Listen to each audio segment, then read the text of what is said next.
শুনছেন গল্প স্বল্প 107 FM রেইনবোতে। গল্প স্বল্প, গল্প স্বল্প। ভারতীয় দণ্ডবিধি অনুযায়ী অ্যাসিড অ্যাটাক একটি জঘন্য ও শাস্তিযোগ্য অপরাধ। এর পাশাপাশি যে কোনো প্রকারের নারী নির্যাতন অত্যন্ত ঘৃণ্য ও শাস্তিযোগ্য অপরাধ। 107 FM রেইনবো এটি কোনোভাবেই সমর্থন করে না। আজকের গল্পে প্রসঙ্গক্রমে এর উল্লেখ এসেছে এবং গল্পের মাধ্যমে লেখক এর বিরোধিতা জানিয়েছেন।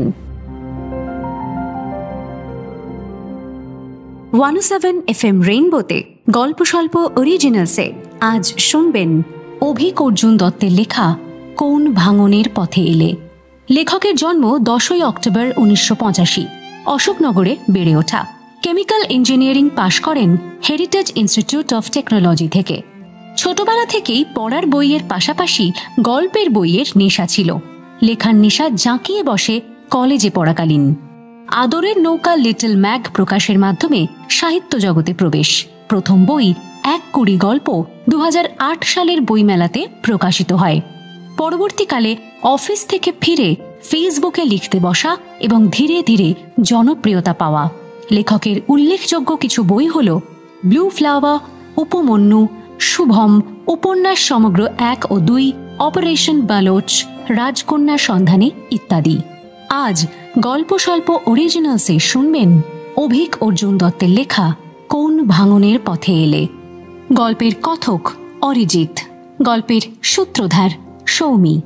বিভিন্ন চরিত্রে বাসু, অপরূপা, সুদীপ্ত, দেবলীনা, বিহু, সুপ্রীতি, সৌমিক, তমজিৎ ও সোহম। শুরু হচ্ছে গল্প স্বল্প অরিজিনালস কোন ভাঙনের পথে এলে।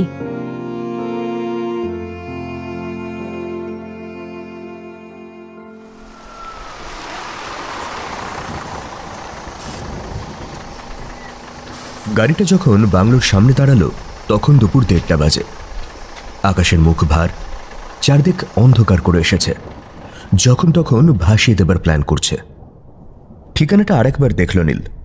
ঠিকই আছে, কেয়ারটেকার থাকার কথা একজন, একটা নাম্বারও দিয়েছিল ভাদুরিদা। মোবাইল বের করে ফোন করলো সে।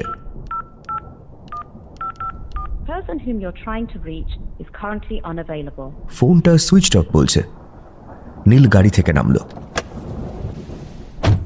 ড্রাইভারকে বলল, একটু দাঁড়ান, আমি একটু দেখি কেউ আছে কিনা। ড্রাইভার গোটা রাস্তার নাছোড়বান্দা ভাবের ধারাবাহিকতা বজায় রেখেই বলল, স্যার এখানে কিচ্ছু নেই, বিশ্বাস করুন। কত ভালো ভালো জায়গা আছে, আরে আপনি এখানে থেকে কি করবেন? নীল কানে দিল না কথাটা।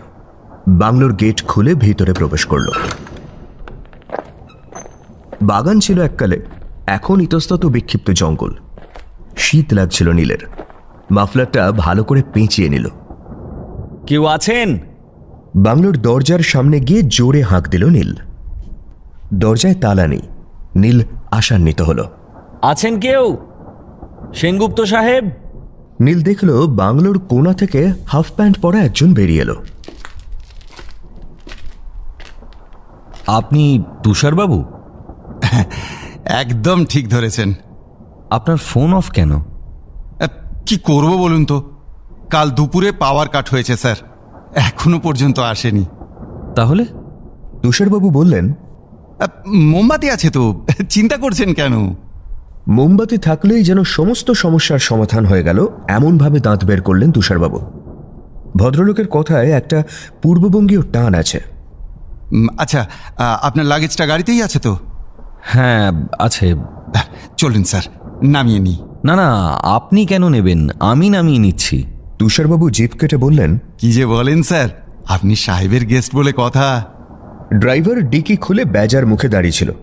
তুষারবাবু নীলের একটা কিট ব্যাগ আর সুটকেসটা নামিয়ে নিলেন। নীল ড্রাইভারকে টাকা মিটিয়ে দিল।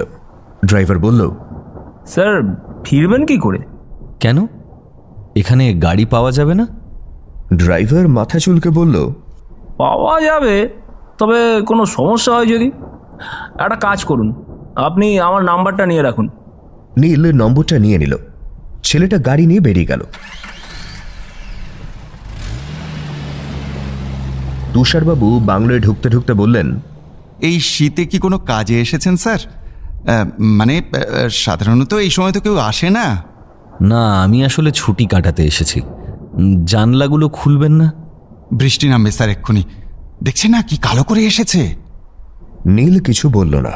তুষারবাবু তার হাফ প্যান্টের পকেট থেকে টর্চ বের করে মোমবাতি খুঁজে সেগুলো জ্বালালেন। মোমের আলোয় নীল বুঝতে পারল যে ড্রয়িং রুমের আসবাবপত্র সবই দামি কাঠের। আপনার লাঞ্চ কিন্তু রেডি স্যার। বলছি এক্ষুনি খেয়ে নেবেন? না, ফ্রেশ হলাম না তো। না না ঠিক আছে। আচ্ছা আমি গরম জল পাঠিয়ে দিচ্ছি। চলুন আপনার রুমটা দেখিয়ে দিই। নীল তুষারবাবুর পিছন পিছন গেল। তুষারবাবু একটা মোমবাতি নিয়ে এসেছিলেন। বেডরুমের দরজা খুলতেই পাওয়ার চলে এলো। তুষারবাবু উচ্ছ্বসিত গলায় বললেন, আপনি কিন্তু খুব লাকি স্যার। এবার ভেবেছিলাম 2 দিন লাগিয়ে দেবে। নীল বেডরুম দেখে খুশি হলো। বিরাট ঘর, ঘরের সঙ্গে মানানসই চমৎকার খাট, সাদা ধবধবে চাদর পাতা, কম্বল পাতা পায়ের কাছে। আর নীলের বিছানাটা দেখেই ভীষণ ঘুম পেয়ে গেল। তুষারবাবু তার সুটকেস আর কিট ব্যাগ এনে ঘরে ঢুকিয়ে বললেন, আপনি একটু বসুন, আমি গরম জল পাঠিয়ে দিচ্ছি। ঘরের ভিতরে বেশ ঠান্ডা লাগছিল। নীল ঠিক করল যে লাঞ্চ করেই কম্বলের ভেতর ঢুকে যাবে। তুষারবাবু হন্তদন্ত হয়ে বেরিয়ে যাচ্ছিলেন। নীল বলল, আচ্ছা শুনুন না। হ্যাঁ স্যার। বলছি এখানে ব্যাংকটা কোন দিকে? ব্যাংকে যাবেন? কিন্তু আজ তো রবিবার। অবাক হয়ে বললেন তুষারবাবু। নীল মাথা নাড়ল। না, ব্যাংকে কাজ নেই, একজনের সঙ্গে দেখা করতে হবে। তুষারবাবু বললেন, ও ব্যাংকের লোকের সঙ্গে? হ্যাঁ, ব্যাংক কি কাছেই? না, ব্যাংকের জন্যে আপনাকে বাজারে যেতে হবে স্যার, অনেকটা দূর আছে। আচ্ছা বলছি দুপুরে খেয়েই বেরিয়ে যাবেন? না না, বিকেলের দিকে বেরোতে পারি। এখানে কিন্তু ঝুপ করে সন্ধ্যা নামে স্যার, চিনে ফিরতে পারবেন তো? সে না হয় দেখা যাবে। বাজারে গাড়ি পাওয়া যাবে তো? হ্যাঁ তা পাওয়া যাবে, কিন্তু আপনি যার সঙ্গে দেখা করতে যাবেন তিনি কোথায় থাকেন? আজ ছুটির দিনে ব্যাংকে গিয়ে তাকে পাবেন কি করে? তবে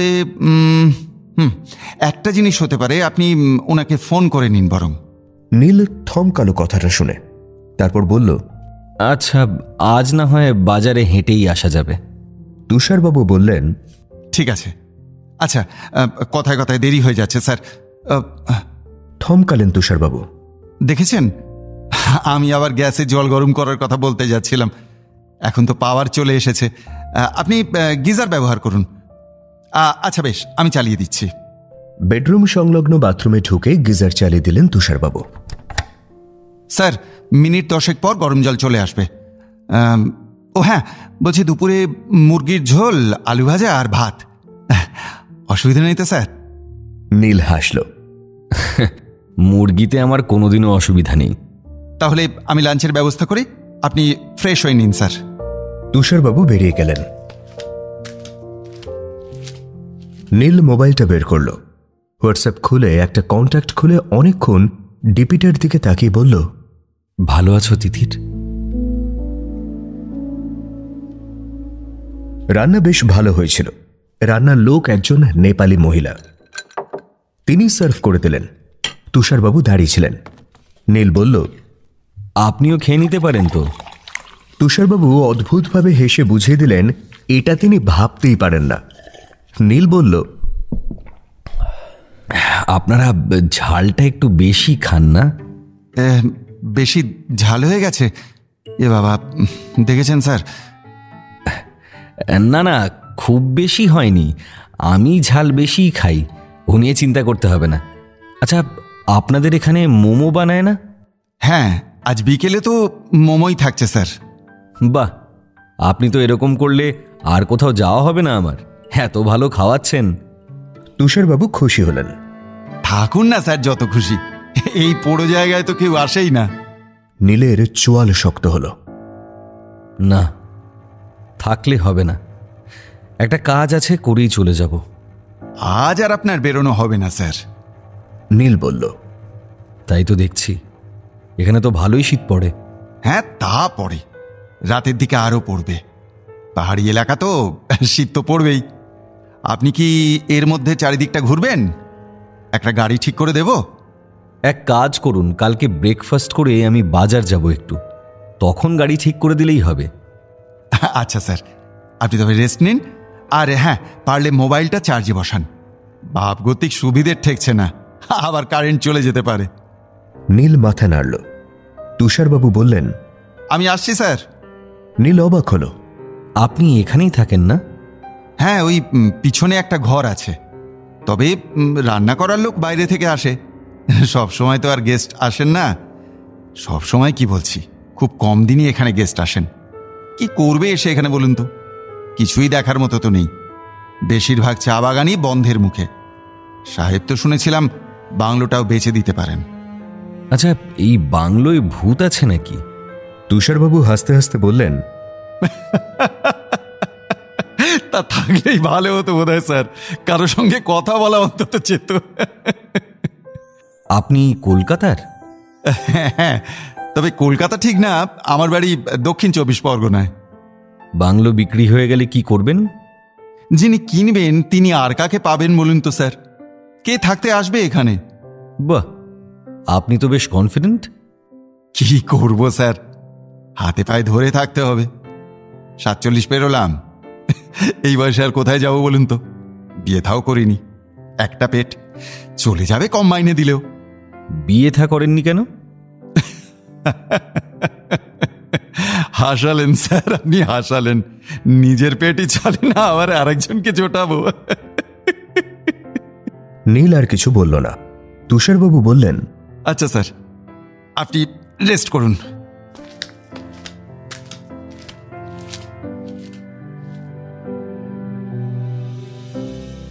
তুষারবাবু চলে গেলে নীল জানলার কাছে দাঁড়ালো।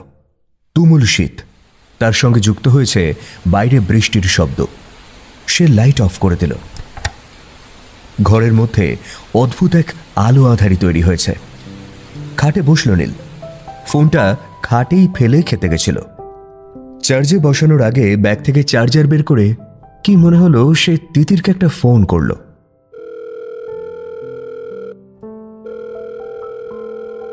ফোনটা বেজে গেল।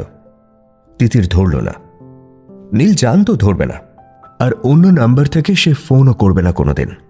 ধরলে চেনা নাম্বার থেকেই ধরুক, নয়তো ধরবে না। ফোনটা চার্জে বসিয়ে চোখ বন্ধ করার চেষ্টা করল নীল। সারা রাত ট্রেনে এক ফোঁটাও ঘুমোতে পারেনি। শরীরে ক্লান্তি আছে। যেদিন থেকে ঠিক করেছে যে ব্যাপারটা করতে হবে, সেদিন থেকেই রাতে ঘুম হচ্ছে না তার। ওই মুখটা, যেটা তাকে ছেড়ে গেছে, সেই মুখটা যেন আর কারো না হয়। জ্বালিয়ে পুড়িয়ে ছাড়খাড় করে দিতে হবে মুখটা।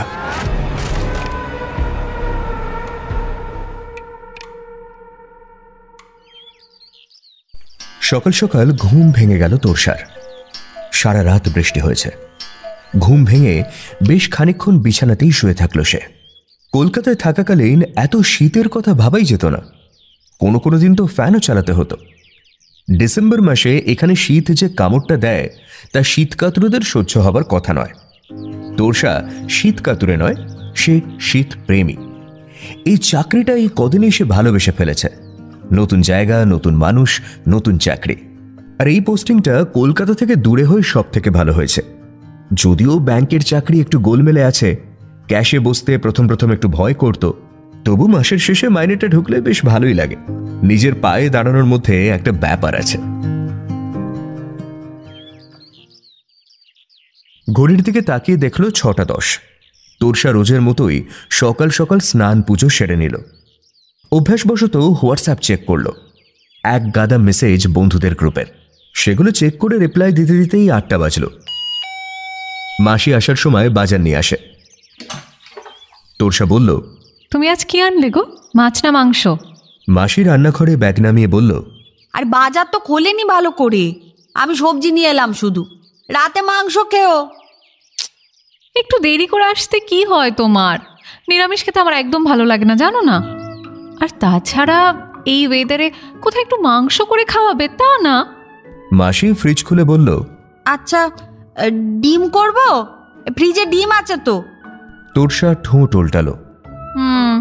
ঠিক আছে, তাই করো আর কি। মাসি রান্নাঘরে বসলো আলু নিয়ে, বলল, তুমি কিন্তু একটু রান্না শিখতে পারো দিদি। যা শীত আর বৃষ্টি পড়ছে, কোন দিন আটকে পড়লে তো না খেয়ে থাকবে।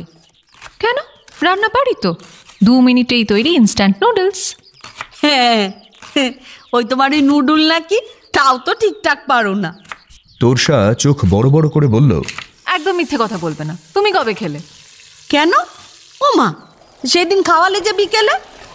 ইস বাবা গো, তোমার যে কি হবে না শ্বশুরবাড়ি গেলে।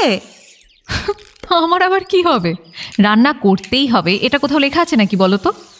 আর তাছাড়া আমি তো শর্ত দিয়েই দেব, ছেলেকে ভালো রান্না জানতে হবে। মাসি গজগজ করতে থাকলো, ওই আশাতেই থাকো।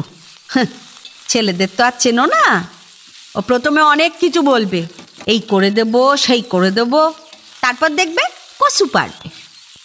আর নিজে পারলেও ওই বউয়ের কাছেই যত আবদার।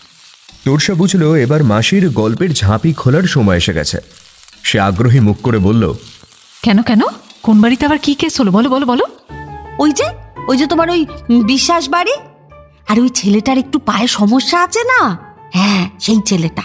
তা সেদিন গিয়ে দেখি, ও বাবা, এই বউয়ের সঙ্গে কি ঝগড়া কি না। অফিস থেকে ফেরার পর বাবু বউকে বলেছে একটু পা টিপে দিতে, তা বউও বলেছে সারাদিন বাচ্চা পড়িয়ে স্কুল থেকে ফিরে তারও শরীরটা ভালো ঠেকছে না।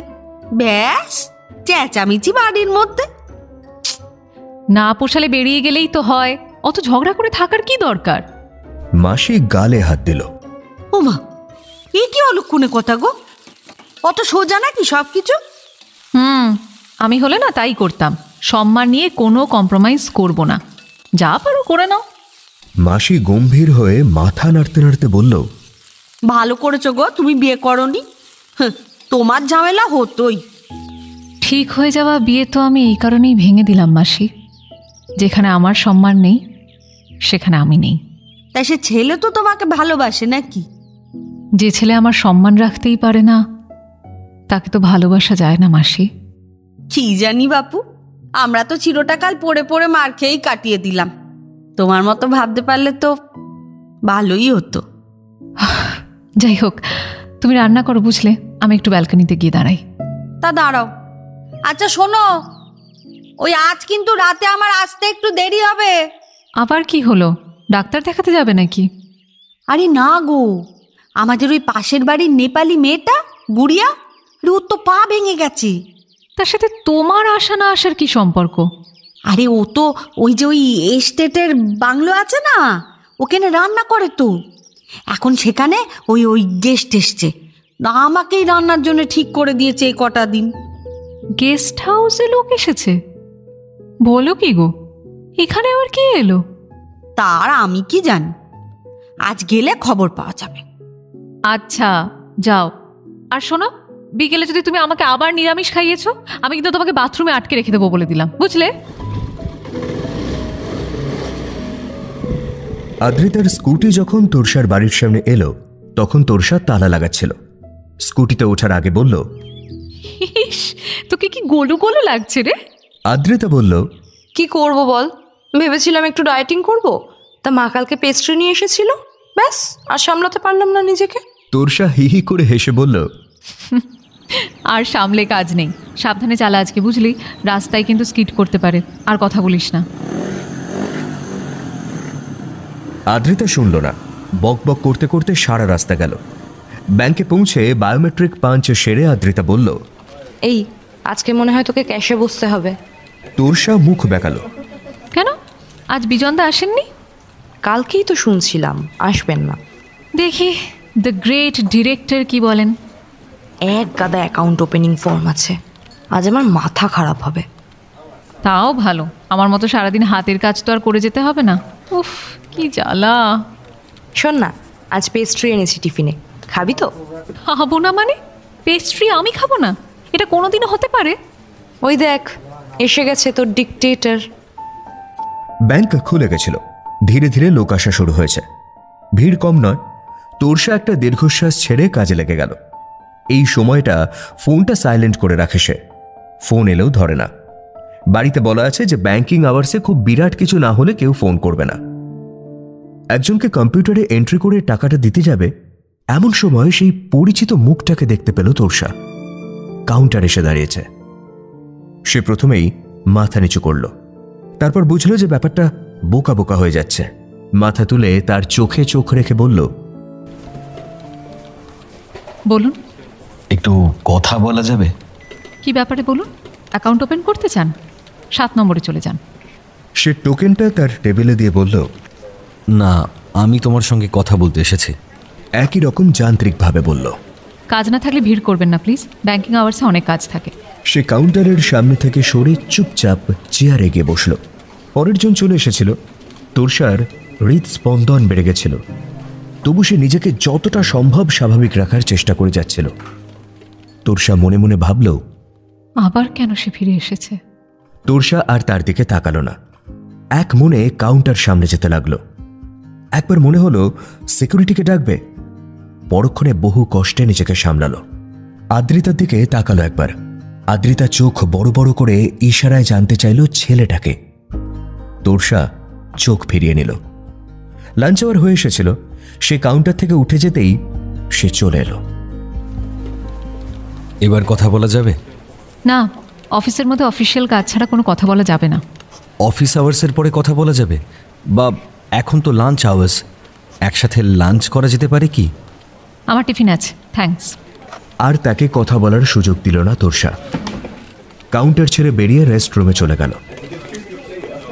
আদ্রিতা তাকে দেখেই ঝাঁপিয়ে পড়ল। উফ, ছেলেটা কি হ্যান্ডু রে!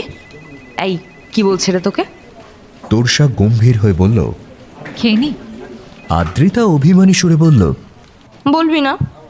তোরসা আদ্রিতার চোখে চোখ রেখে বলল, ইনি আমার এক্স, আমাকে খুঁজতে খুঁজতে এখানে চলে এসেছেন, বুঝেছেন? আদ্রিতা তোরসার হাত ধরে বলল, উফ, এত হ্যান্ডু! এর সঙ্গে কেউ ব্রেকআপ করে? যেটা জানিস না সেটা নিয়ে কিছু না বললেই ভালো হয় বোধহয়। থাক, বলতে না চাইলে বলতে হবে না। শোন না, আমাকে দিবি? তোরসা অবাক হয়ে বলল, কি দেব? তোর এক্সকে? নিয়ে নে, নিয়ে আমাকে একটু বাঁচা ভাই। আমাকে যেন কত দেখবে। তোর মতো সুন্দরীকে ছেড়ে কেউ আসবে আমার কাছে? তোরসা আদ্রিতার থুতনিটা নেড়ে দিয়ে বলল, আসবে মানে? দৌড়ে দৌড়ে আসবে। ওসব ছাড়, বল না তোর স্টোরিটা। একদিন পুরো চেপেছিলিস। হ্যাঁ স্যার, স্যার বলছি, দুপুরে তো কিছুই খেলেন না, এখন কি কিছু খাবেন? ঘুম ভাঙালেন তুষারবাবু। নীল দেখল তুষারবাবু দাঁড়িয়ে আছেন। সে দরজাটা খুলেই ঘুমিয়েছিল। বলল, খেতে ইচ্ছে করছে না কিছু। সে কথা বললে হবে? সাহেব জানলে কিন্তু খুব রাগারাগি করবেন। বলার দরকার নেই কিছু। তুষারবাবু ইতস্তত করে বললেন, বাজার যাওয়ার আগে তো বললেন ডিম ভাত খাবেন, রান্নাও করানো হলো, খাবারটা তো নষ্ট হয়ে যাবে স্যার। নীল বলল, আচ্ছা, নষ্ট হবে কেন? রাতে খেয়ে নেব। এখন কিছু আর রান্না করাবো না? মানে রাঁধুনির সঙ্গে একটু কথা বলে নিন স্যার, তাহলে কাল কি খাবেন? নীল বিরক্ত হল। লোকটা তো ঘ্যান ঘ্যান করেই যাচ্ছে। বলল, আপনি বলে দিন না। আমি কি করে বলি বলুন তো স্যার? আমাকে কি তবে আবার উঠে ডাইনিং রুমে যেতে হবে? এখানে ডাকবো? নীল কয়েক সেকেন্ড ভেবে বলল, ডাকুন। তুষারবাবু বেরোলেন। নীল উঠে বসল। আগে জানলে এই বাংলোতে উঠতই না। এই লোকটা এত কেয়ার নিলে তো খুব সমস্যা। রাঁধুনি মহিলাকে নিয়ে তুষারবাবু তার ঘরে ঢুকলেন। নীল অবাক হল। কি হলো? ইনি? তুষারবাবু দাঁত বের করে বললেন, আর বলবেন না স্যার, ওই মেয়েটা পা ভেঙেছে। সে কি? হ্যাঁ, এখান থেকে বেরিয়েই। যাই হোক, এও গেস্ট হাউসের রান্না করতো এক সময়, আপনি একে বলে দিতে পারেন। মাসি বলল, সকালে কি খাবেন? নীলের নিজেকে কেমন দেশের রাষ্ট্রপতি বলে মনে হচ্ছিল। সে বলল, যেটা খুশি করুন না, কোনো অসুবিধা নেই। মাসি একটু অবাক হয়ে তুষারবাবুর দিকে তাকালো। বুঝতে পারল না কি করবে। তারপর বলল, পরোটা তরকারি খাবেন? হ্যাঁ, তাই করুন। আর বলছিলাম ওই দুপুরে। তুষারবাবু নীল বলার আগেই বললেন, দুপুরে মাংসই করো। কি স্যার, ঠিক আছে তো? আচ্ছা, তাই হোক। এখন কিছু খাবেন না? এখন কটা বাজে? 6:45। আমি বরং একবারে ডিনারটাই খেয়ে নিই। তুষারবাবু অবাক হয়ে বললেন, হ্যাঁ, এখনই খেয়ে নেবেন? হ্যাঁ, খেয়ে ঘুমিয়ে পড়ি। তাহলে কি আমি ভাত বাড়তে বলবো? হ্যাঁ, ভাত বাড়ুন, আমি মুখ ধুয়ে আসছি। মাসি অবাক চোখে নীলকে দেখতে দেখতে ঘর থেকে বেরোলো। নীল চুপচাপ বসে থাকলো কিছুক্ষণ। তুষারবাবু ডাক পারলেন, স্যার খেতে আসুন, খাবার বেড়েছে। নীল উঠল। এই লোকটা না খেলে একেবারে মাথা খারাপ করে দেবে। মুখ ধুয়ে খেতে বসল। মুসুরির ডাল, আলু ভাজা আর লাল লাল ডিমের ঝোল। নীল সব একসাথে মেখে ফেলল। মাসি অবাক হয়ে বলল, এ আবার কেমন খাওয়া? আমি এভাবেই খাই। মাসি আর কিছু বলল না।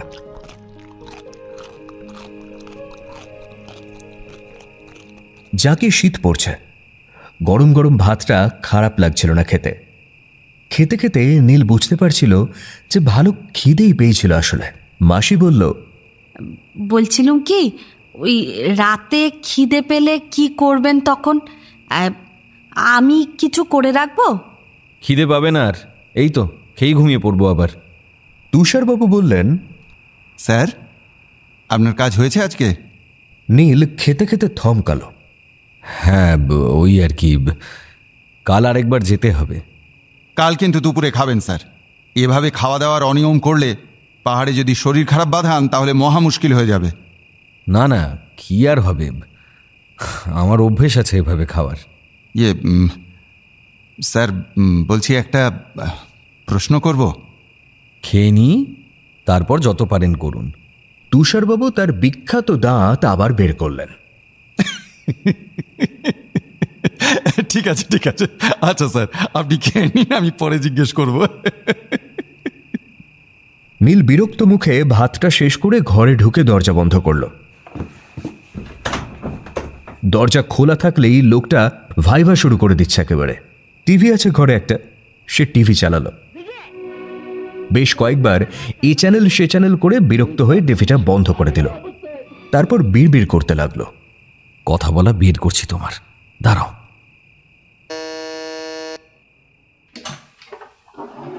উফ দিদি, ওই গেস্ট হাউসে একটা পুরো পাগল ছেলে এসে উঠেছে গো।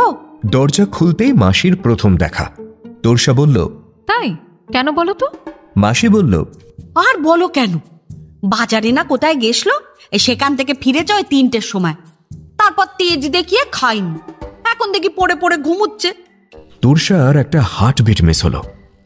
মুখে আগ্রহ দেখালো না, বলল, তুমি কি আমাকে আজকেও নিরামিষ খাওয়াবে? মাসি রান্নাঘরে ঢুকে বলল, উফ না গো না, মাংস করছি রাত্রিরে, অত তোমায় চিন্তা করতে হবে না। আচ্ছা ওই তারপর যেটা বলছিলাম শোনো না, ওই যে ওই কেয়ারটেকার বাবু, হ্যাঁ সেই তো ওনাকে ডেকে তুললো। উঠে কি বলে জানো? বলে আমি এখন খেয়ে নেব, তারপর খাওয়া শোনো। মাসি, কোন লোক কি খেয়েছে তার বৃত্তান্ত আমাকে কেন শোনাচ্ছ বলো তো? রান্না করো তো, আমার কাজ আছে। মাসি অবাক হলো। তোরসা কখনো তো এভাবে তার সঙ্গে কথা বলে না। বলল, ও মা, তোমার আবার কি হলো? অন্য লোকের কথা আমাকে কেন বলছো? ও মা, অন্য লোকের কথা জানো তুমি শোনো না? তোরসা কিছু বলল না। মাসি বলল, আরে শোনো না, তারপর কি হলো? ডাল ভাত আলু ভাজা ডিমের ঝোল সব একসঙ্গে মেখে খাওয়া শুরু করে দিল। কি পাগল রে বাবা। তোরসা আনমনে বলল, দুপুরে খাইনি। কথাটা বলে তারপরেই বুঝে গেল যে ভুল করে ফেলেছে। তাড়াতাড়ি ম্যানেজ করতে গেল। মানে তোমার রান্না খেলো না? তুমি এত কষ্ট করে রেঁধেছিলে। মাসি জিতে যাওয়ার হাসি হাসল। তবে এই যে বলেছিলে বলবে না। তোরসা রেগে বলল, বললে বলো, না হলে বাদ দাও। আরে না না, এই বললাম যখন শুনেই যাও। দুপুরে তো কিচ্ছু খাইনি, আমি তো দাঁড়িয়ে রয়েছি ভাত বাড়বো বলে।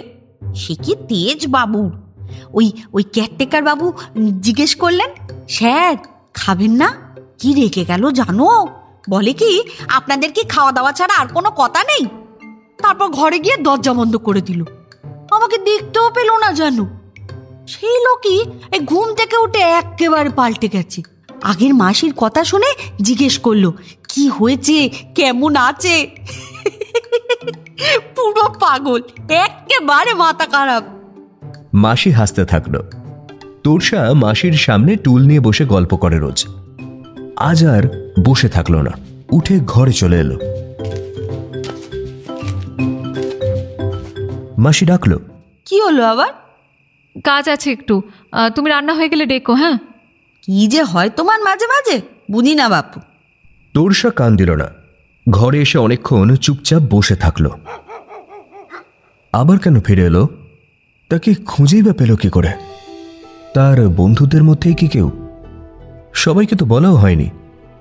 এমনিতেই যতবার সিম চেঞ্জ করেছে ততবার কোথাও না কোথাও থেকে নাম্বার জোগাড় করে ফোন করেছে। সে ধরেনি, তবু বারবার ফোন করে গেছে, মেসেজ করে গেছে। কখনো নরম স্বরে, আবার কখনো রাগী স্বরে বলেছে, ফিরে এসো। তোরসা ঠোঁট কামড়ালো। কালকে নিশ্চয়ই আবার ব্যাংকে যাবে, চুপচাপ বসে থাকবে আজকের মতোই। কথা বলতে আসবে, রোজ রোজ ব্যাপারটা ঘটলে কলিগরাই বা কি ভাববে তাকে? বিচ্ছিরি একটা সিন ক্রিয়েট হবে।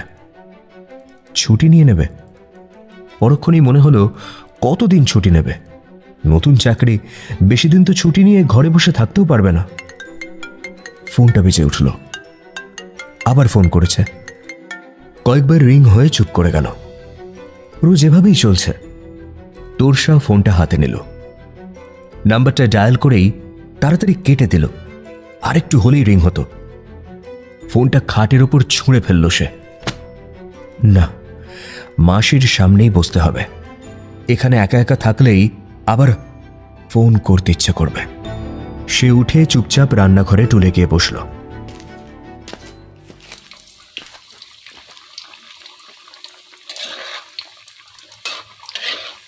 মাংস বসিয়েছে মাসি। বলল, কালকে সকালে পরোটা খাবে? হ্যাঁ ঠিক আছে, করো। ওই ছেলেটাও কাল পরোটা খাবে বলেছে। বাবা, প্রথমে তো বলতেই চাইছিল না কি খাবে। তোরসা বলল, ও শোনো শোনো, কাল পরোটা খাবো না, কালকে আমি ভাত খাবো। এই, তোমার কি হয়েছে বলো তো? এ থেকে থেকে কেমন যেন পাগল পাগল ভাব করছো। কি হয়েছে তোমার? শরীর টরীর খারাপ হয়েছে নাকি? না না, তুমি এক কাজ করো তো, ওই যে বসুবাড়ির গল্পটা আমাকে একটু বলো না। ওই বাচ্চাটা কি যেন বলছিলে? মাসি উৎসাহিত হয়ে অন্য গল্প করা শুরু করলো, আর তোরসা হাঁপ ছেড়ে বাঁচল। একবার ঘুম ভাঙার সময় হলে দ্বিতীয়বার ঘুম আসাটা অতটা সহজ হয় না। আগের রাতে পথের ক্লান্তিতেই ঘুম চলে এসেছিল। আজ দুপুরে এসে ঘুমানোর পরে আর ঘুম আসছিল না। বেশ কয়েকবার তিতিরকে ফোন করেছিল সে, ফোন তোলেনি। তারপর ফোন অফ করে রাত 9টায় শুয়ে পড়েছিল। শেষমেশ ওই 10:30 নাগাদ উঠে পড়ল। আলো জ্বালালো, ব্যাগ থেকে আরেকটা ফোন বের করল। যেদিন ট্রেনে উঠেছে সেদিন থেকে ফোনটা সুইচ অফ করে রেখে দিয়েছিল। ফোনটার দিকে খানিকক্ষণ তাকিয়ে থাকল নীল। একটু ভেবে সুইচটা অন করল। ব্যাটারি কম দেখাচ্ছে, যে কোনো সময় অফ হয়ে যাবে। একের পর এক SMS পাঠিয়েছে শ্রমণা। নীল বেশ কিছুক্ষণ সেগুলো দেখল। ফোনটা আবার অফ করতে যাবে, এই সময় বেজে উঠল।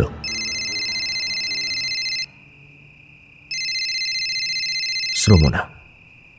নীল প্রথমে ভাবল ধরবে না, কিন্তু অসাবধানে ফোনটা কাটতে গিয়ে রিসিভ করে ফেলল। অগত্যা কানে দিল ফোনটা। ওপাশ থেকে শ্রমণার গলা। হ্যালো হ্যালো নীল। হ্যাঁ বলো। শান্ত গলায় বলল নীল। তুমি কোথায় এখন? কেন? আরে তোমাকে ফোন করে যাচ্ছি, ফোন অফ, হোয়াটসঅ্যাপ করছি, মেসেজ সেন্ড করছো না, আন্টিকেও ফোন করতে সাহস হচ্ছে না যদি টেনশন করেন। এই তুমি সত্যি বলো তো তুমি কোথায়? নীল একটু থমকে বলল, আমি একটু নর্থ বেঙ্গলে এসেছি। ওপাশে একটু নীরবতা। তারপর বলল, নর্থ বেঙ্গল? কেন? তোরসার খোঁজ পেয়েছো বুঝি? হ্যাঁ। বাহ, তাহলে তো এখন রিইউনিয়নের পালা। তাই আমি আর ডিস্টার্ব করবো না, যাও কে জড়িয়ে ধরো তোমার এক্সকে। জড়িয়ে ধরতে তো আসেনি, তবে আমি ওর মুখটা পুড়িয়ে দিতে এসেছি, যাতে আর কেউ ওর ওই ইনোসেন্ট মুখ দেখে ওকে পছন্দ না করতে পারে। What? Are you crazy? তোমার এটা মাথা খারাপ হয়ে গেছে? এইসব কি বলছো তুমি? কোথায় আছো তুমি বলো তো? এক্স্যাক্টলি কোন লোকেশনে আছো? বলবো না। নীল, নীল শোনো, দেখো তুমি কিন্তু বড় সড়ো ভেসে যাবে। ইউ মলেস্টেড হার। কিচ্ছু বলেনি তোমাকে, কোথাও যায়নি, চুপচাপ পালিয়ে গেছে শুধু ট্রান্সফার নিয়ে। এবার আর কিছু পাগলামি করো না যাতে বড় কোনো প্রবলেম হয়। I shall talk to you later. Bye. শোনো শোনো শোনো নীল, প্লিজ শোনো। You love me? You love me না দিদি? Of course I love you. আর কাকে ভালোবাসবো?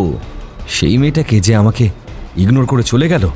তবে বোঝো আমার কথাটা, প্লিজ শোনো।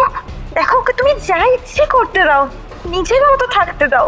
কেন শুধু শুধু জড়াচ্ছ বলো তো? নীল কিছু একটা বলতে চাচ্ছিল, ফোনটা অফ হয়ে গেল। সে খানিকক্ষণ ফোনটার দিকে তাকিয়ে রইল, তারপর ব্যাগে রেখে দিল। মাথাটা গরম হয়ে গেছিল এই শীতেও। সে ওয়াশরুমে গেল, বেসিনে গিয়ে দাঁড়ালো। হিম শীতল জল বেরোচ্ছে কল থেকে। না, গিজার চালালো না সে। ওই বরফ ঠান্ডা জলই মাথায় দিয়ে আয়নার সামনে দাঁড়ালো। চোখ লাল হয়ে গেছে। ফোন ধরবে না কেন? কেন ধরবে না? ভীষণ রাগ হচ্ছিল তার। টাওয়েল মাথায় দিয়ে বেরিয়ে খাটে এসে বসল সে। অন্য ফোনটা অন করে তিতিরকে ফোন আবার ট্রাই করতে লাগলো। ফোন একবার রিং হয়ে বিজি বলল। ব্লক করে দিয়েছ? হ্যাঁ, ব্লক করে দিয়েছ? এই বলে ব্যাগ থেকে ফোনের পিনটা বের করলো সে। সিম চেঞ্জ করে আবার ফোন করা শুরু করলো তিতিরের নাম্বারে। দুবার রিং হয়ে গেল, ফোন ধরল না। তিনবার এবার করতে গিয়ে বুঝতে পারলো যে ফোন অফ করে দিয়েছে। রেগে মেগে ফোনটা দেওয়ালে ছুঁড়ে মারল নীল। তারপরই ব্যাগটা হাতড়াতে শুরু করলো। বেশ খানিকক্ষণ পরে ঘুমের ওষুধের স্ট্রিপটা খুঁজে পেল। দুটো ওষুধ বের করে খেয়ে নিল। আয়নার দিকে তাকালো নীল। নিজেকে চিনতে পারছিল না।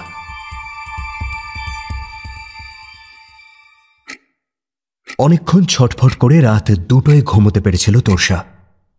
ঘুম ভেঙে গেল সকাল 6টাতেই। জানলা খুলতেই নির্মেঘ নীল আকাশ উঁকি মারল। গত কয়েকদিন আকাশ জুড়ে মেঘ ছিল, এখন একদম পরিষ্কার। তোর্ষা খানিকক্ষণ মুগ্ধ হয়ে তাকিয়ে রইল। স্নান করল, পুজো করল মন দিয়ে। নতজানু হয়ে বেশ কিছুক্ষণ ঈশ্বরের সামনে বসে রইল। রুজি বসে আজ একটু বেশি সময় ধরে বসল। সমর্পণ শেষে ফোন অন করে বাড়িতে ফোন করল। সব খোঁজখবর নিয়ে ফোনটা রাখল যখন, তখন 7:30 বাজে। বাড়ির সামনের ছোট জায়গাটায় কয়েকটা নেপালি বাচ্চা ফুটবল খেলছে। তোর্ষা দেখছিল। ইচ্ছে হচ্ছিল যে একটু খেলি, কিন্তু না, পরক্ষণেই নিজেকে সামলালো। বাচ্চাগুলো খুব বিচ্ছু। একবার ভাব করে নিয়ে তার ঘরে আসলে একেবারে সব দফা রফা করে দেবে। মাসি গজগজ করতে করতে এলো। যত সব পাগলের কাণ্ড, খেতে কাজ নেই, এসে জোটে ও সব আমার কপাল। কি হলো, গজগজ করছো কেন এমন? তোর্ষা অবাক হলো। আর বলো না গো, আর কালকে পরোটা ঠিক হয়েছিল, একটু আগে ওই কেয়ারটেকার বাবু ফোন করে খবর দিলে যে এখন আবার ছেলে নাকি বলছে যে সকালে একেবারে ভাত খেয়েই বেরোবে। আমার ময়দা কেনা হয়ে গিয়েছিল বলো দেখি। ও যাই বলুক, ও টাকা আমি নিয়েই ছাড়বো ওর থেকে। ও, মাসি রান্নাঘরে ঢুকলো। আরে এই জন্যেই তো আমি ওই বাংলোতে রান্না করা ছেড়ে দিয়েছিলুম জানো। এই কলকাতা থেকে সব বড়লোক সাহেবরা আসে, তাদের একটারও মাথার ঠিক থাকে না। একবার এক সাহেব ছিল, সে আবার এর চেয়েও 3 কাঠি ওপরে।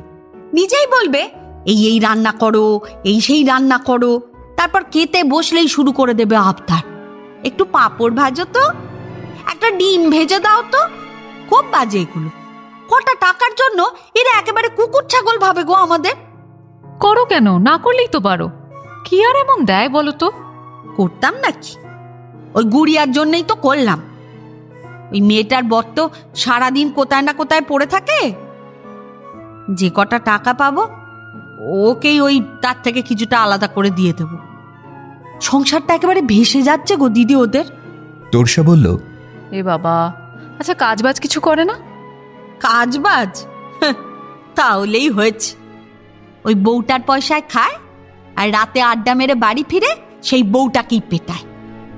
তবে এখন গুড়িয়াও ছেড়ে কথা বলে না, ওকে তেড়ে আসলে ও তেড়ে যায়। পড়ে পড়ে আর কতদিন মার খাবে বলো দেখি? তোরসা বিড়বিড় করে বলল, পড়ে পড়ে মার খেয়েই তো এই অবস্থা হয়। কি বলছো তুমি? তোরসা সামলে নিল। কিচ্ছু না। তুমি আজ কি রাঁধছো গো? এই তো চালানি রুই। কেন, ছোট মাছ পাওয়া গেল না? বেশি ছিল না গো, ভেবেছিলাম নেবো। তাহলে নিলে না কেন? না, মনে হলো তুমি যদি না খাও। ধুর, চালানি রুইয়ের থেকে ওই ছোট মাছই ভালো। পরের দিন এলে কিন্তু ওটাই নিয়ে আসবে, বুঝলে? আর আমার জন্য 1 পিস ভাজা রেখো। মাসি ঘাড় নাড়ল। আদ্রিতা স্কুটিতে উঠেই বলল, কিরে, আজকেও নিশ্চয়ই আমাদের হ্যান্ডু হিরো আসবে। তোরসা বলল, এই তোর আর কোনো টপিক নেই রে? আর রাস্তাটা একটু ঠিক করে চালা মা আমার, এটা তোর কলকাতার সমতল নয়। তা বটে, কিন্তু আজ যদি আসে তাহলে তুই ছুটি নিয়ে নিস, দুজনে মিলে একটা রোম্যান্টিক দিন কাটাস। তোরসা বিরক্ত মুখে বসে থাকলো, কোনো কথা বলল না। ব্যাংকে পৌঁছে দেখল বিজনদা এসে গেছে। স্বস্তির নিঃশ্বাস ফেলল। ক্যাশে বসলে এমনিতেই খুব চাপ থাকে, তার উপর সে আসার ফলে ব্যাপারটা গতকাল খুব পীড়াদায়ক হয়ে উঠেছিল। তোরসা তৈরি ছিল যে কোনো সময় নীল আসবে বলে। অ্যাকাউন্ট ওপেনিংয়ের কাজ করছিল, আর কেউ এলেই তার চোখ চলে যাচ্ছিল দরজার দিকে। আদ্রিতা পর্যন্ত একবার ফিসফিস করে বলে গেল, আজ এলে একটু পরিচয় করিয়ে দিস না, তোকে নিজের হাতে মোমো বানিয়ে খাওয়াবো। তোরসা পাত্তাই দিল না। একটা সময় টিফিন টাইম হলো। তোরসা উঠল, রেস্টরুমে গেল। আদ্রিতা টিফিন খুলে বসেছে। তাকে বলল, কিরে, আমি তো ভেবেছিলাম আজকেও আসবে। শোন ভাই, আমাকে প্লিজ বারবার এই নিয়ে খোঁচাটা দিস না তো। বিশ্বাস কর, আমি ঠিক নিতে পারছি না। তা তোকে নিতে কে বললো?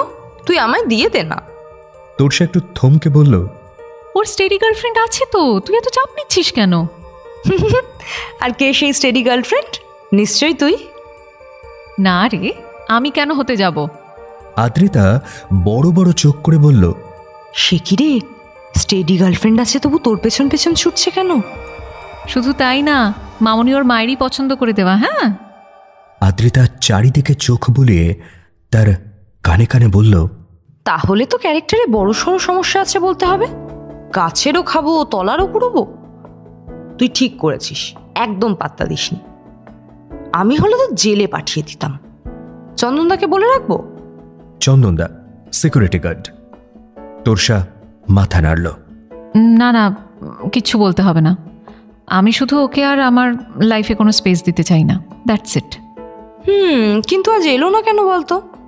তোরসা হাসল। অন্য কোনো প্ল্যান হয়েছে হয়তো, দেখ, মেবি অ্যাসিড অ্যাটাক করবে। প্রায় তো ভয় দেখাতো। আদ্রিতা শিওরে উঠে বলল, সে কি, তুই এত নির্লিপ্তভাবে কথাটা বলছিস কি করে?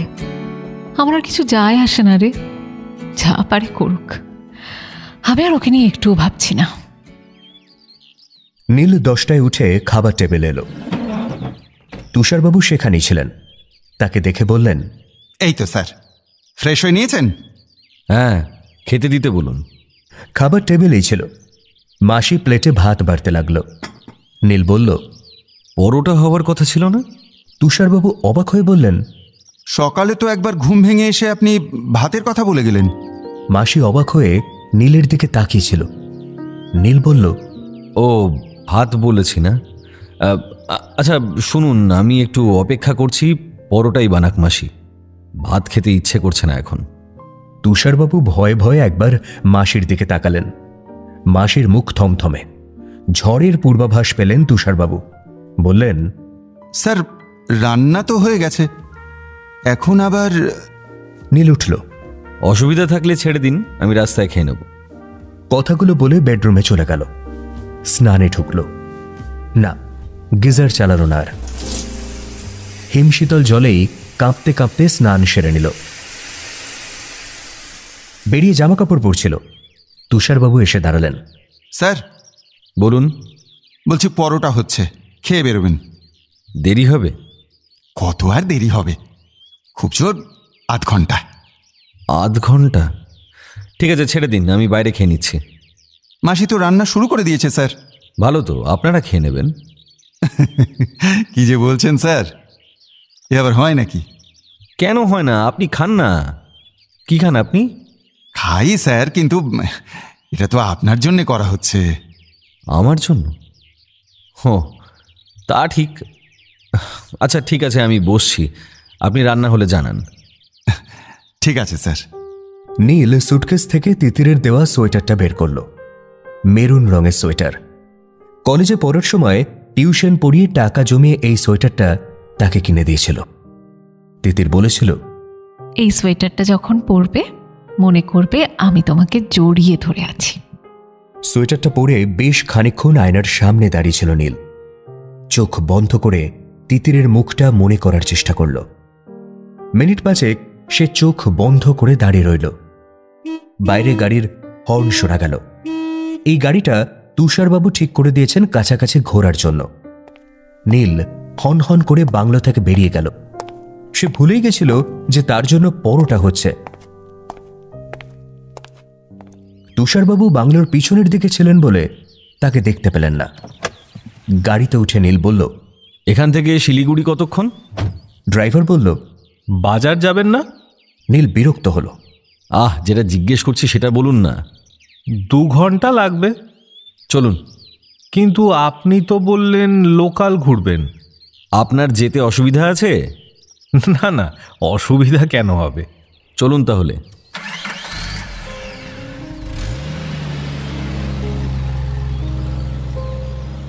নীল বলল, খেয়েছেন সকালে? হ্যাঁ স্যার। কি খেয়েছেন? ভাত খেয়েছি স্যার। রাস্তায় কোথাও একটা দাঁড়াবেন তো, আমার খাওয়া হয়নি। আচ্ছা স্যার। নীল বসে বসে এদিক ওদিক তাকাচ্ছিল। কিছুক্ষণ পর বলল, এখানে একটা নদী আছে না, কি যেন নাম? স্যার নদীটার নাম নেওড়া। নেওড়া? হ্যাঁ স্যার। জঙ্গল আছে?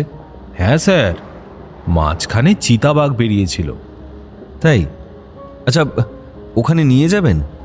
কিন্তু স্যার এখন তো আপনি শিলিগুড়ি যাচ্ছেন। হ্যাঁ তা ঠিক, এখন তো শিলিগুড়ি যাচ্ছি। কাল নিয়ে যাবেন? ঠিক আছে স্যার। আচ্ছা, চিতাবাঘ দেখা যাবে? সেটা কি করে বলবো স্যার। হ্যাঁ ঠিক ঠিক, সেটা কি করে বলবেন আপনি। কি হলো, দাঁড়ালেন কেন? খাবেন বললেন যে। ও, খাবো বলেছি না? আচ্ছা ছেড়ে দিন, আপনি চলুন, শিলিগুড়িতে গিয়েই খাবো। আচ্ছা স্যার। না না, দাঁড়ান দাঁড়ান, আমি একবার খেয়ে নিই। গাড়ি দাঁড়ালো। নীল নামল। একটা ছোট্ট হোটেল, ভিড় আছে যথেষ্ট। নীল বসে বলল, কি আছে ব্রেকফাস্টের জন্য? আলু পরোটা আছে স্যার। আচ্ছা দিন। বসে বসে মোবাইল ঘাঁটা শুরু করলো নীল। এই পৃথিবীটা হেরে যাওয়া মানুষদের জন্য না। কথাটা বারবার ডায়েরির পিছনের পাতাগুলোয় বড় বড় করে লিখে রাখত তোরসা। ডায়েরিটায় অনেকদিন কিছু লেখা হয়নি, টেবিলের ওপরই ছিল। আজ পিছনের পাতাটা খুলে দেখল। ডিপ্রেশনের সময় এই ডায়েরিটাই ভরসা ছিল তার।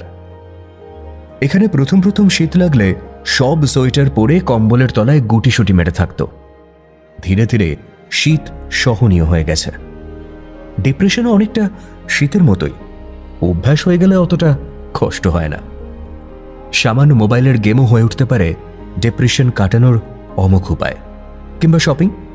বাজার থেকে একই রঙের 4টে সোয়েটার কিনেছে সে। আদ্রিতাকে অফিসের পর বলে দিয়েছিল বাড়ি চলে যেতে। আদ্রিতা 2-4 বার জিজ্ঞেস করেছে, তুই শিওর? হ্যাঁ শিওর, তুই যা এবার প্লিজ। আদ্রিতা চোখ নাচিয়ে বলেছে, গোপন ডেটিং আছে নাকি? তোরসা হাসি মুখে বলেছে, আছে তো, তুই গেলেই আমি ওই হান্ডুর সাথে ঘুরতে বেরোবো। ভালো হবে রূপা, প্লিজ। আদ্রিতা প্রথমে সত্যি ভেবেছিল, তারপর বুঝেছে যে তোরসা ইয়ার্কি মারছে। কাঁধ ঝাঁকিয়ে চলে গেছে। তোরসা সোয়েটার কিনল, অনেক খুঁজে পছন্দের রঙের চুড়ি কিনল, এক গাদা সবজি বাজার করল, মাংস কিনল। তারপর সব কিছু নিয়ে একা একা চড়াই ভেঙে কোয়ার্টারে ফিরল। মাসিকে ফোন করে ছুটি দিয়ে দিল। নিজে অনেকক্ষণ বসে বসে রান্না করল, টেবিলে সাজিয়ে রাখলো খাবারগুলো, আর সব শেষে ডায়েরিটা নিয়ে বসল। অনেকক্ষণ সেগুলোর দিকে তাকিয়ে থাকলো। ডায়েরিতে লেখার সময় কোন জায়গাটায় চোখের জল লেগে আছে এখনো মুখস্থ বলে দিতে পারে তোরসা। 8:30 বাজল। তোরসা উঠল, ডায়েরিটা যত্ন করে খাটের উপর রাখল। আলমারি থেকে সব থেকে পছন্দের শাড়িটা বের করল। আধ ঘন্টা ধরে যত্ন করে সাজল। চোখে কাজল দিল, ঠোঁটে লিপস্টিক আর নখে নেল পলিশ। তৈরি হয়ে গেলে দরজায় তালা দিয়ে রাস্তায় নামল। জাঁকিয়ে শীত পড়েছে, রাস্তা শুনশান। খানিকটা হাঁটার পর তোরসা অনুভব করল একজন পিছু নিয়েছে তার। সে ঘুরে দাঁড়ালো। অপরিচিত লোকটাকে বুঝল যে কয়েক সেকেন্ড তার দিকে তাকিয়ে অন্যদিকে দৌড় মারল। সে দৃঢ় পায়ে হেঁটে বাংলোর সামনে এসে দাঁড়ালো। কয়েক সেকেন্ডে দাঁড়িয়ে নিঃশ্বাস নিল। তারপর বাংলোর গেট খুলে ভেতরে ঢুকল। আলো জ্বলছিল সামনের ঘরে। Torsa calling bell টিপল। আপনি? নীল আছে? স্যার তো ঘুমোচ্ছেন সন্ধ্যে থেকে। আমি অপেক্ষা করছি, ডেকে দিন। তুষারবাবু দরজা ছেড়ে দাঁড়ালেন। তোরসা ড্রয়িং রুমে এসে বসল। তুষারবাবু তার সামনে এসে দাঁড়ালেন। আপনি ব্যাংকে আছেন না ম্যাডাম? হ্যাঁ, আপনি ডাকুন ওনাকে। তুষারবাবু ইতস্তত করে বললেন, স্যার যদি রাগ করেন। রাগ করবেন না, আপনি ডাকুন। উনি এলে আপনি একটু বাইরে গিয়ে দাঁড়াবেন। কনফিডেন্সিয়াল কিছু কথা আছে তো আপনার সামনে বলা যাবে না। তুষারবাবু কয়েক সেকেন্ড তোরসার দিকে তাকিয়ে আচ্ছা ম্যাডাম এই বলে ঘরের ভিতর চলে গেলেন। তোরসা অপেক্ষা করছিল। মিনিট 5 পরে নীল এসে দাঁড়ালো। তার দিকে অবাক চোখে তাকিয়ে বলল, তুমি? হ্যাঁ, বলো, কি বলার আছে তোমার? নীল সোফায় বসল। সোফার উপরে পা তুলে বাবু হয়ে বসল কয়েক সেকেন্ড পরে। তারপর বলল, 3টে ঘুমের ওষুধ খেয়েছি তিতির। তোরসা কিচ্ছু বলল না। নীল বলল, এই যে ঘুমের ওষুধ খেয়েছি, 1.5 ঘন্টা হয়েছে। তুমি তুমি নিশ্চয়ই আমার হ্যালুসিনেশন। তুমি নিশ্চয়ই তুমি না, তাই না? হ্যাঁ, আমি। ভালো করে দেখো, দেখতে পাচ্ছ না? নীল চোখ বড় বড় করে তোরসাকে দেখার চেষ্টা করল। দুহাত দিয়ে নিজের চোখ মুছল। তারপর ফিক করে হাসতে হাসতে বলল, না না না না, আমি আসলে এখন স্বপ্ন দেখছি। সেই লাল শাড়িটা যেটা গড়িয়াহাট থেকে কিনেছিলে পরে আছো, সেটাই। এই শীতে সোয়েটার পরনি, কিচ্ছু পরনি। না না না না না না না না, 3টে ঘুমের ওষুধ খেলে কি কেউ জেগে থাকে নাকি? ধুস। কেন ডাকছিলে ব্যাংকে এসে সেটা বলো, আমি জানতে এসেছি। তিতির সোনা, তোমায় চিতাবাঘের সামনে ছেড়ে দেব, এক কামড়েই শেষ। চিতাবাঘ? প্ল্যান চেঞ্জ করলে? আমার খুব ঘুম পেয়েছে। এসব হ্যালু হ্যালু খেলা আমার আর ভালো লাগছে না। স্বপ্নের মধ্যে কি সব দেখে যাচ্ছি। তিতির আমার তিতির পাখি, তুমি এখন বাসায় ফিরে যাও। আমি আর কোথাও ফিরে যেতে আসেনি নীল। তুমি বলো, তোমার কি বলার আছে? তোমার ছেলে বন্ধুদের খবর কি? যাদের সঙ্গে তুমি আমায় লুকিয়ে গল্প করতে, আমায় লুকিয়ে ঘনিষ্ঠ হতে। এখনো সন্দেহ করে বেড়াচ্ছ? তা বেশ তো, দেখতে পাচ্ছ না? তারা তো আমার চারপাশেই বসে রয়েছে। দেখো, আমার সঙ্গেই তো তারা থাকে। নীল জোরে জোরে মাথা নাড়ল। ঠিক তিতির পাখি, ঠিক। তুমি ঠিকই বলেছ, আমাকে ফাঁকি দিতে পারবে না। আমি ঠিক জানি তারা তোমার চারপাশেই বসে রয়েছে। আমি এখনো স্বপ্নে দেখি, আমি যখন থাকি না তারা তোমার কাছে আসে। আমার মাথায় রক্ত চড়ে যায়।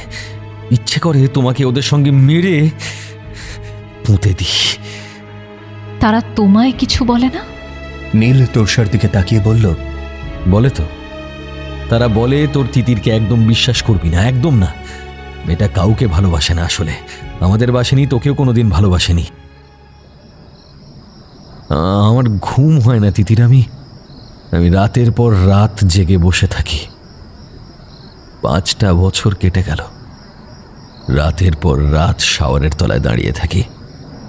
তুমি আমাকে তাড়িয়ে বেরিয়েছ তিতির। ফোন নাম্বার পেতে কত কষ্ট করতে হয়েছে আমায়। এবার পেয়েছি আমি। পুড়িয়ে দেব তোমার ওই মুখ, তোমায় ছাড়খাড় করে দেব। ওই মুখ আর কোনো ছেলেকে দেখতে হবে না, কারো হতে দেব না তোমাকে আমি। কেন আমায় ছেড়ে চলে গেলে তুমি বলো বলো। নীল অস্থির হয়ে উঠেছিল, কিন্তু তোরসা বিচলিত হল না। শান্ত স্বরে প্রশ্ন করল, শ্রমণা কেমন আছে নীল? খুব ভালোবাসে না তোমায়? তোমরা বিয়ে করছো কবে? নীল দুহাতের তালু ঘষতে ঘষতে বলল, খুব বড় স্বপ্ন দেখছি তো আজকে। এরকম স্বপ্ন রোজ রোজ দেখি না।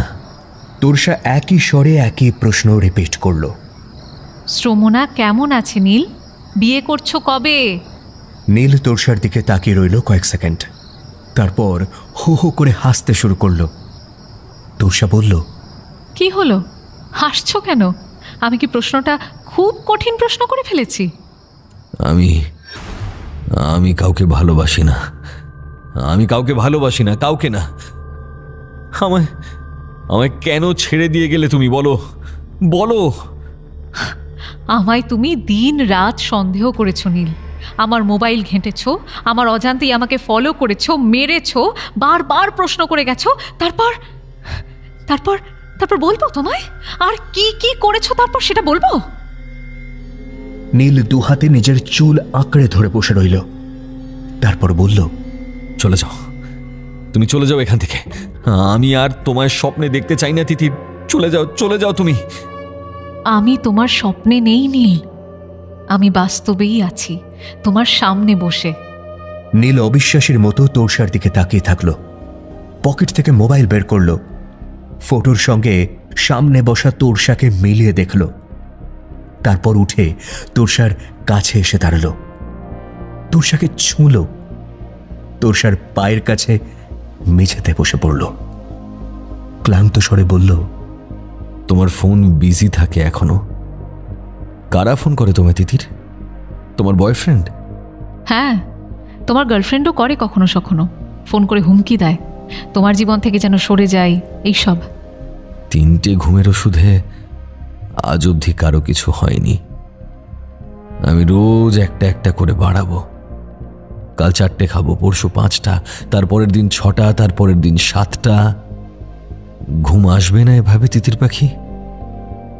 তোরসা সোফা থেকে নেমে নীলের পাশে মেঝেতে বসল, তারপর বলল, কি ভুলতে চাও তুমি নীল?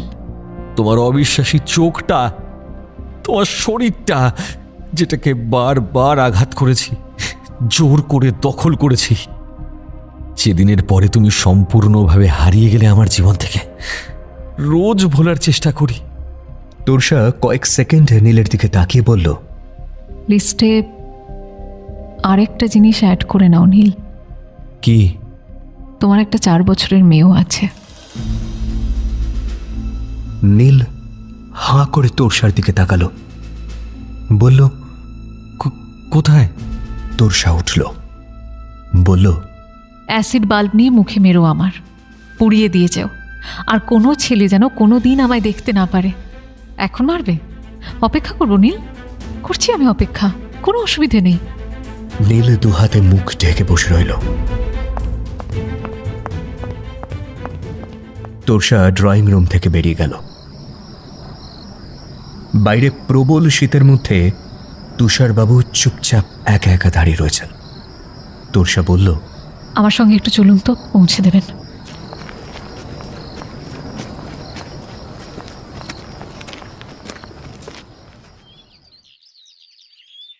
আজ আমি বাংলোতে যাইনি।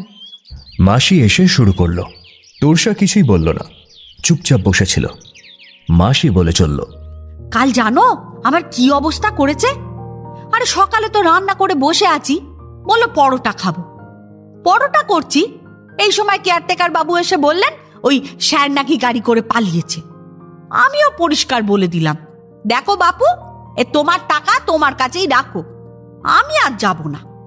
ওই কেয়ারটেকার বাবু বাড়ি অবধি চলে এসেছিল, আমি শুনিনি। রাত্রিরে কি করেছে কে জানে, হোটেল থেকে এনেছে বোধহয়। আজ মাছ মাংস কিছু খাবো না মাসি, নিরামিষ করো। মাসি অবাক হয়ে গালে হাত দিয়ে বলল, এ কি কাণ্ড, এদের কি বিড়াল বলে মাছ খাবে না? কি হয়েছে বলো তো তোমার? হ্যাঁ, শরীর টরীর খারাপ নাকি? তোরসা একটু থেমে বলল, হ্যাঁ, শরীর খারাপ। বলছি তাহলে একটু সয়াবিন করে দেবো? হ্যাঁ, তাই করো।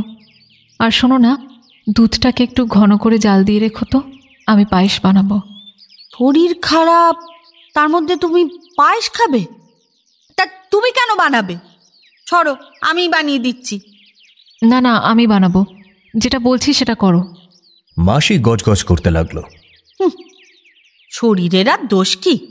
সারাক্ষণ শুধু উল্টো পাল্টা খেয়ে যাবে, শুধু উল্টো পাল্টা খেয়ে যাবে, পেট খারাপ তো হবেই। মাসি, তুমি রান্না করে যাওয়ার সময় আমায় একটু ডেকো, আমি একটু শুলাম। তুমি গেলে আমি পায়েসটা করব। আচ্ছা যাও। বলছি আপিস যাবে তো আজ? দেখি, আজ নাও যেতে পারি। কলিং বেলটা বেজে উঠল। তোরসা বলল, মাসি, একবার গিয়ে দেখো না, মনে হচ্ছে পেপারের বিল। দেখছি। মাসি বেরোলো। দরজা খুলে আবার রান্নাঘরে এসে বলল, কি হলো? আরে আরে ওই পাগলা ছেলেটা ওইখানে কি করতে এসেছে? তোরসা একটা দীর্ঘশ্বাস ফেলে উঠল, বলল, তুমি রান্না করো, আমি দেখছি। হ্যাঁ গো, তুমি ওই ওই পাগলাটাকে চেনো নাকি? তুমি রান্নাটা গিয়ে করো। দরজা খোলাই ছিল। নীল দরজার বাইরে দাঁড়িয়ে ছিল। চোখ দুটো লাল হয়ে আছে, বোঝাই যাচ্ছে সারা রাত ঘুমোয়নি। তোরসা বলল, তুষারবাবু কি বাইরে দাঁড়িয়ে? না, চলে গেছেন। এসো। নীল ঘরে ঢুকল। তোরসা বলল, মাসি আছে, কোনো সিন ক্রিয়েট করো না। আমি কোনো সিন ক্রিয়েট করতে আসিনি। বসো। ড্রয়িং রুমের সোফায় বসল নীল, চোখে মুখে একটা অস্থির ভাব। তোরসা বলল, তুমি খেয়েছো কিছু সকালে? আমাদের মেয়ে কোথায় তিতির? কিছু খাবে? আমি কিছু খেতে পারবো না যতক্ষণ না আমার মেয়েকে দেখব। দেখবে? দেখে কি করবে? আমরা আমরা সংসার করব তিতির। তুমি তুমি বুঝতে পারছো না? আমার মেয়ে, আমাদের মেয়ে, আমাদের স্বপ্নগুলো যেগুলো আমরা একসাথে দেখতাম, সব ভুলে গেছো তুমি? তোরসা ঠান্ডা গলায় বলল, গলা নামিয়ে কথা বলো নীল। মাসি আছেন, এখানে আমায় থাকতে হবে, সেটা ভুলে যেও না। নীল এগিয়ে এসে তোরসার হাত ধরল। প্লিজ তিতির, আমার মেয়েকে দেখাও প্লিজ। তোরসা উঠল, বলল, এসো। বেডরুমে গেল, আলমারি খুলল।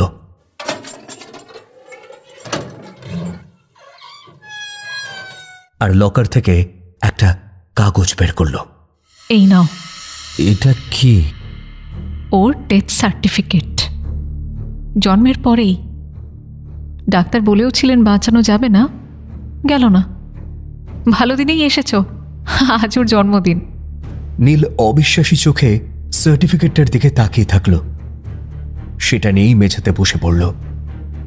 মাথায় হাত দিয়ে বসে থাকলো কিছুক্ষণ, তারপর কান্নায় ভেঙে পড়ল। তোরসা পাথরের মতো বসে রইল। মাসি শব্দ শুনে বেডরুমে চলে এসেছিল। তোরসা বলল, মাসি, তুমি রান্না হয়ে গেলে চলে যাও।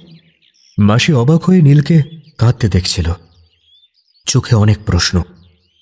তোরসা বলল, দুধটা জাল দিয়ে যেতে ভুলো না মাসি, আজ আমাদের মেয়ের জন্মদিন।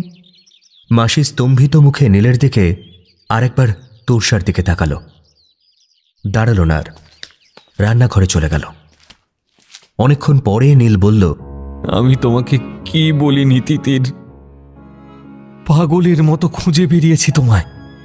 তোমাকে শেষ করে দেব বলে আমি তোমার মুখ জ্বালিয়ে পুড়িয়ে দেব ভেবে এসেছি কতবার, আর তুমি পায়েস খেয়েছেও, জন্মদিনের পায়েস।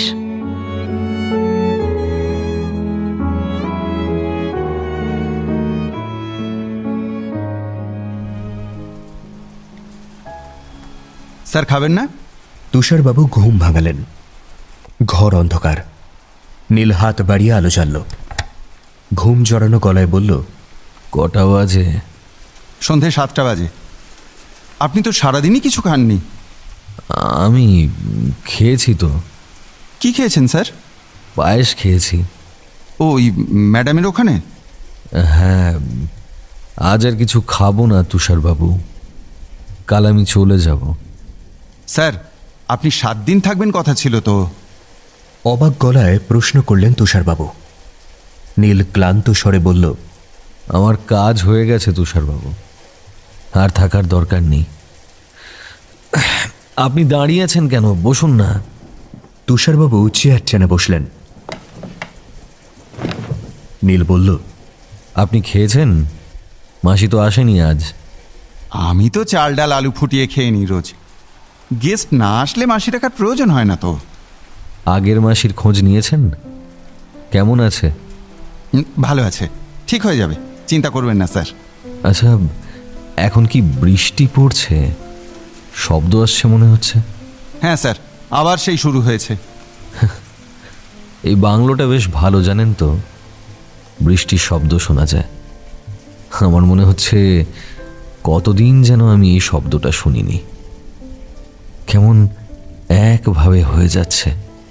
তুষারবাবু উত্তর দিলেন না। আপনি এখানে একা একা কি করেন তুষারবাবু? কি করব স্যার, কিছুই তো করবার নেই। একা একা পাহারা দিই। বাংলো বিক্রি হয়ে গেলে সেটাও হবে না আর। কিছু লোকজন ভূতের মতো মরা আগলে আছে। আমাদের জীবনটাই তো তাই তুষারবাবু, নিজেদের মরা আগলেই কাটিয়ে দেওয়া। তুষারবাবু একটু ইতস্তত করে বললেন, বলছি একটা কথা জিজ্ঞেস করবো স্যার? করুন। ম্যাডাম, বলছি ম্যাডাম কি আপনার কেউ হন? নীল তুষারবাবুর দিকে কিছুক্ষণ তাকিয়ে রইল, তারপর বলল, কি করবেন জেনে? না, এমনি জিজ্ঞেস করলাম। এখানে তো কেউ আসেন না, এতদিন পরে আপনি এলেন। কাল চলে যাবেন ভাবতে কেন জানি না খুব খুব খারাপ লাগছে স্যার। নীল কিছু বলল না, চুপচাপ বসে রইল। তুষারবাবু বললেন, ড্রাইভার রতন ছেলেটা বলছিল ভ্যালিতে যাবেন বলেছেন, যাবেন না ওখানে? না, আর গিয়ে কি করব, ফিরে যাই। সুন্দর জায়গা স্যার, অনেকে আসেন ঘুরতে। মাঝে লেপার্ড বেরিয়েছিল বলে কাগজে লেখালেখিও হয়েছিল। আপনি দেখেছেন কোনোদিন লেপার্ড? না স্যার, এখানে সেসব দেখিনি কোনোদিন। তাছাড়া আমি তো বেরোই না খুব একটা। লোকের মুখে শুনে ইচ্ছে করেনি দেখতে? তুষারবাবু ম্লান হাসলেন। ছেলেবেলায় যখন খেলার বয়স ছিল স্যার, তখন বাবার সঙ্গে ধূপকাঠি বেচতে বেরোতাম। তখন থেকেই কৌতূহলটা কমে গেছে। আপনার উপর কেন জানি না একটা মায়া পড়ে গেছে এই কদিনে। তাই ম্যাডামের কথাটা জিজ্ঞেস করলাম, নইলে সেটাও জিজ্ঞেস করতাম না স্যার। নীল বলল, ভালো করেছেন জিজ্ঞেস করেছেন, বেশ করেছেন। আপনার সঙ্গে আমার কোনো মিল নেই তুষারবাবু। আপনি শৈশবে ধূপকাঠি বেচতে বেরিয়েছেন, আর আমার এই 30 বছর বয়সে আজ সকাল অবধি শৈশব ছিল। এক ধাক্কায় আমি বড় হয়ে গেলাম আজকে, অনেকটা। শুধু ধাক্কাটার জন্য অনেকটা মূল্য দিতে হলো। আবার আসবেন স্যার, খুব ভালো লাগলো আপনার সঙ্গে কথা বলে। কেউ তো এভাবে বসিয়ে কথা বলে না, সকলেই কুকুর বেড়ালের মতো ব্যবহার করে। তাতেও অপেক্ষা করে থাকি যদি কেউ আসে। বকাঝকা করলেও কথা তো বলবে। নীল মাথা নাড়ল। আমি আর কোনোদিন আসবো না তুষারবাবু, আমার আর কোনোদিন আসা হবে না। তুষারবাবু আর কথা বললেন না, চুপ করে বসে রইলেন। কিছুক্ষণ পরে নীল বলল, আপনি এবার নিজের রান্না বসান তুষারবাবু, আমিও দেখি ঘুমানোর চেষ্টা করি। আপনি কিছু খাবেন না তাহলে? আচ্ছা, এক কাজ করুন, এক মুঠো ভাত বেশি নিন, আপনার সঙ্গে বসে খাই, আলু সিদ্ধ ভাতই খাই। তুষারবাবু চমকে উঠে বললেন, আমার সঙ্গে খাবেন? কেন, কি অসুবিধা? আচ্ছা, এক কাজ করুন, চালে ডালে বসিয়ে দিন, খিচুড়ি খাই, পারবেন না? পারবো স্যার, কিন্তু কিন্তু খাবেন তো? আমি রান্না করলাম আর আপনি ঘুমিয়ে পড়লেন। হবে না, বললাম না আপনাকে, আমার শৈশব কেটে গেছে। চিন্তা করবেন না, আপনি বসিয়ে দিন। আমি রাখবো গেথে তারে রক্তমণির হারে, বক্ষে দুলিবে গোপনে নিভৃত বেতনাতে।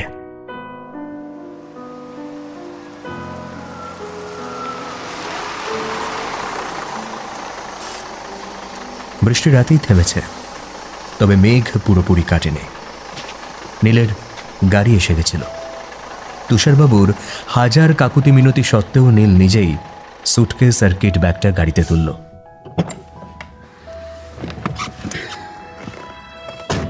নীল মানিব্যাগ থেকে 1000 টাকা বের করল।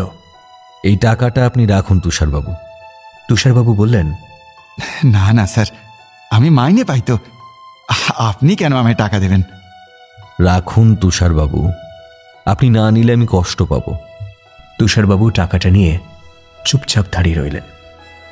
নীল গাড়িতে উঠল, ড্রাইভারকে বলল, চলুন। কোথায় স্যার? লেপার্ড দেখতে? না, বাগডোগরা চলুন।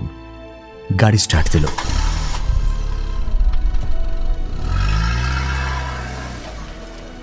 নীল তুষারবাবুকে হাত নেড়ে বিদায় জানালো। গাড়িটা খানিকটা যাবার পর নীল বলল, আপনাকে অনেক জ্বালাতন করেছি আমি, একটা শেষবারের মতো রিকোয়েস্ট করব। বলুন স্যার। আপনি একটু বাজারে ব্যাংকের সামনে কিছুক্ষণের জন্য দাঁড়াতে পারবেন? আচ্ছা স্যার।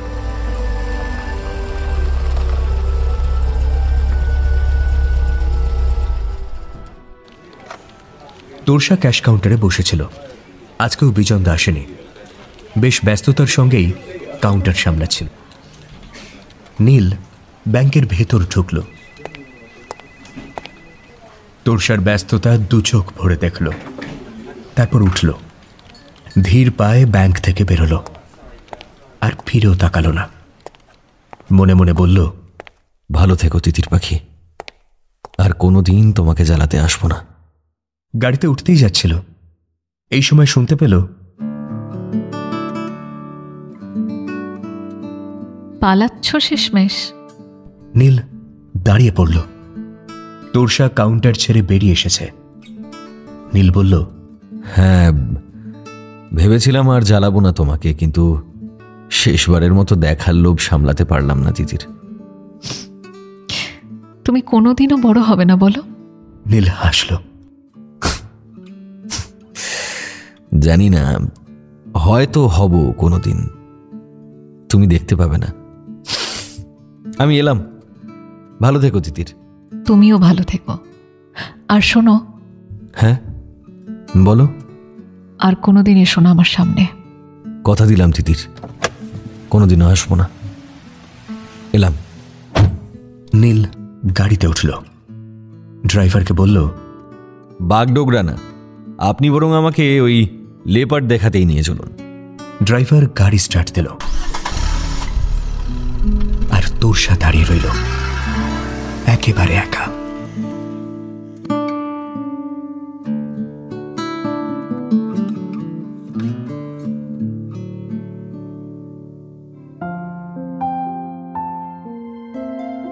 গল্প স্বল্প অরিজিনালসে আজ শুনলেন কোন ভাঙনের পথে এলে, লিখেছেন অভিক অর্জুন দত্ত।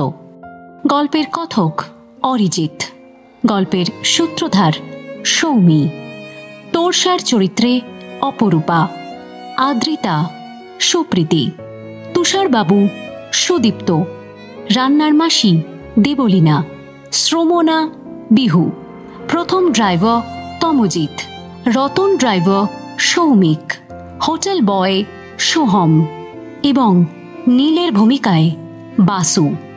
সমগ্র পরিকল্পনা ও পরিচালনা শুভদা।